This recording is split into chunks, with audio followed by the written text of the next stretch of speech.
북한은 지난 15일 김일성 105번째 생일을 맞아 대륙간 탄도미사일급으로 추정되는 신형 미사일 3종을 공개하였습니다. 북한은 미국이 레드라인으로 연기하고 있는 6차 핵실험이나 ICBM 발사는 유보했지만 저강도 무력 시위를 통해 미국의 군사적 압박에 겁먹지 않았음을 분명히 전달하고자 했습니다.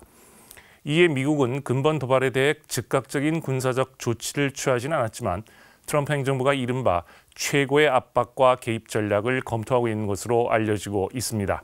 미국 내에서 논의되어 온 일반적인 대북 정책의 수단들로는 첫째, 비군사적 카드를 소진했다고 판단될 경우 선택할 수 있는 군사적인 옵션과 둘째, 비핵화와 북한과의 평화협정을 의미하는 그랜드 바겐, 셋째, 북한을 좀 더 강력한 제재로 압박하는 방법들입니다. 이러한 선택의 기본 방향은 첫째, 현 상태의 북한 정권을 상대해야 한다는 현실적인 인식하에 둘째, 직접 대화의 우선적인 모색이라든지 대북 보상은 고려 사항이 될 수 없으며 셋째, 강화된 제재하에 추가 조치에 신속히 착수해야 하며 넷째, 중국과의 협력을 통해 북한을 압박한다는 논의를 지속해야 한다는 것입니다. 이번 4월 초에 있었던 미중 간의 정상회담을 통해 중국이 미국의 대북 제재 확대 요구를 수용함으로써 미국 내의 대북 군사 조치 여론을 누그러뜨리는 한편 협상 국면으로의 이행을 위해 미국에 단기적으로 협력해야 할 필요성이 어느 정도 작용한 것으로 생각됩니다. 틸러슨 장관이 미중 양쪽은 북한 무기 프로그램의 위협에 대한 긴급성에 주목했으며 양쪽은 북한을 설득하여 핵 문제를 평화적으로 해결하고 불법적인 무기 프로그램을 포기하도록 양국 간의 협력을 증대시키고 국제사회와 협력하는 데 동의했음을 분명히 밝히고 있습니다.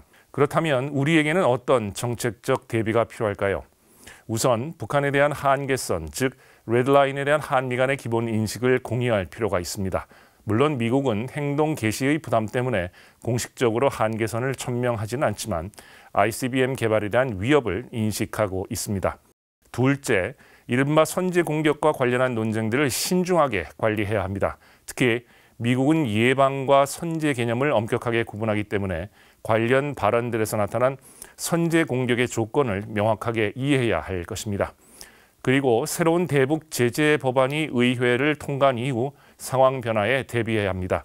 즉, 미국의 대북 제재 강화의 초점이 금융 제재와 함께 전략 물자 수출입 차단에 맞추어져 있는 만큼 관련 통관, 정보 교류, 물자 차단 및 검색 훈련 소요에 대비한 인력 확충 등이 중요한 사안이 될 것입니다.